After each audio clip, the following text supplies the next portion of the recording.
Comment chercher des infos sur une entreprise ou une personne avec Google. Aujourd'hui, tu peux trouver presque n'importe quelle information en quelques secondes. Une entreprise, une personne, un parcours, une réputation. Mais attention, mal chercher revient à avoir des mauvaises informations. Et pourtant, la plupart des gens utilisent très mal Google pour ce type de recherche. Dans cette vidéo, on va voir comment trouver des infos fiables, comment éviter les erreurs et les techniques utilisées par les pros. D'abord, faire une recherche de base. Chercher un nom. Par exemple, Tesla. On écrit Tesla et là, comme on peut le voir, il y a le site officiel de Tesla. On peut soit faire un clic gauche dessus. Moi, je vais faire un clic droit, puis ouvrir le lien dans un nouvel onglet, donc clic gauche pour garder ma page Google, car je vais en avoir besoin pour la suite des explications. Donc là, ça m'a ouvert un nouvel onglet et je suis sur le site officiel de Tesla. Parfait. Mais qu'est-ce que ça peut afficher donc? Un résumé, comme je l'ai dit, ici. On a le site officiel également. On peut avoir des actualités si on descend un petit peu ici. On peut avoir des infos clés. Donc en regardant par exemple sur Wikipédia aussi, on peut avoir d'autres informations intéressantes. On peut tomber sur beaucoup de choses grâce à des entreprises comme Tesla, qui sont assez connues. On peut chercher aussi une personne, par exemple, on va faire Elon Musk, comme ceci. Donc là, on a Google qui affiche sa biographie, juste ici, quelques images, un post sur X, son profil, donc son âge, s'il a des enfants ou pas, etc. Mais on peut aussi, par exemple, supposons qu'on ne connaisse pas le véritable prénom et nom d'une personne, mais que l'on connaît un film dans lequel il a joué. Par exemple, on peut dire Audrey Descendant, par exemple. Et donc, tout cela apparaît. On peut voir que l'interprète, c'est Sarah Jeffery, etc. Maintenant, le panneau d'information Google. Comme on peut le voir sur la droite ou en haut sur mobile, on a un encadré. On appelle ça Knowledge Panel. Pour une entreprise, on peut voir la date de création, le fondateur, l'activité. Pour une personne, on voit l'âge, le métier, les œuvres. Mais attention, ce sont des résumés qui ne sont pas toujours complets. Pour cela, il faut aller sur des sites, comme par exemple celui-ci, pour avoir plus d'informations. Ensuite, comment affiner maintenant notre recherche? On peut ajouter du contexte. Par exemple, taper Tesla, chiffre d'affaires. Et là, directement, ça me donne le chiffre d'affaires que Tesla a déclaré le 31 mars 2026. On peut écrire Elon Musk, biographie, entreprise X avis. Par exemple, si je veux écrire Fujinpo, donc là, directement, ça m'affiche les avis Google. Ici, je vois 3,9 étoiles sur 5, avec 1473 avis.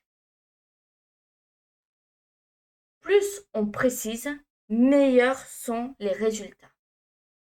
Alors, on peut aussi utiliser des guillemets. Par exemple, je vais faire une recherche sur moi-même. Donc, Adeline Lacabane, comme ceci. Si j'écris juste ça, tout m'afficher. Si j'écris Toulouse, on écrit bien sûr Toulouse, là, on arrive ici. Comme ceci, on peut voir la première vraie info, c'est celle-ci, bien sûr. Ensuite, on peut exclure des résultats. Par exemple, Apple moins fruits pour éviter les confusions avec Apple. Par exemple, moins fruits, ceci. Et donc là, on n'a que Apple. comme ceci. On peut rajouter aussi des guillemets si on le désire. Et là, on n'a que les images de fruits. Ça permet donc d'éviter la confusion avec la marque. On peut trouver aussi des infos fiables, donc l'onglet Actualité, utile pour voir l'actualité d'une entreprise, vérifier une personne. Le site officiel, on tape le nom de l'entreprise, site officiel, c'est toujours une source fiable. On peut multiplier les sources, ne jamais se fier à une seule page. On peut chercher des avis et des réputations. Par exemple, un avis Google, une entreprise locale, on tape son nom et on verra notes et commentaires. Alors bien sûr, toujours prendre des pincettes, parce qu'il y a souvent plus de personnes qui déversent leur haine, malheureusement, que de personnes qui mettent des avis positifs quand ils trouvent, par exemple, un restaurant très bon. C'est très rare. Recherche d'avis, donc par exemple, l'entreprise X, on trouve le forum et le témoignage. Par exemple, si on met la fin des haricots, ceci, Toulouse. Donc c'est un restaurant végétarien, 4,5 étoiles sur 5. Donc ici, 2303 avis. On peut cliquer et voir les avis. Mais comme je l'ai dit, attention, les avis peuvent être biaisés. Quelques techniques avancées, donc on peut rechercher sur un site précis, par exemple Elon Musk, site de .forbes.com, uniquement sur un site. Chercher les documents, Tesla PDF rapport annuel, chercher en anglais, il y a souvent plus d'informations. Par contre, quelques limites et précautions à prendre en compte. Les homonymes. Plusieurs personnes peuvent avoir le même nom et le même prénom. Des informations fausses. Internet, c'est pas toujours fiable, contrairement à ce que certains peuvent penser. La vie privée. Certaines infos ne sont pas publiques et c'est normal. Chacun a le droit d'avoir son jardin secret. Cas concret, tu peux te renseigner sur une entreprise. Tu fais une recherche générale, tu peux voir les avis, l'actualité, le site officiel. Surtout, croise les infos. Ne te base pas sur que Wikipédia, par exemple. Regarde ce qu'il y a autour. Petit bonus, donc utilisation pro. Cette méthode est utilisée donc pour le recrutement, la veille concurrentielle, le journalisme. C'est une compétence qui est clé aujourd'hui. Beaucoup de recruteurs vont taper votre prénom et votre nom dans un navigateur internet ou un moteur de recherche pour essayer de voir quelles informations ils peuvent avoir sur vous. Donc, ce qu'il faut retenir pour conclure, chercher des informations sur Google, c'est facile. Mais bien le faire, c'est vérifier, croiser les informations et analyser.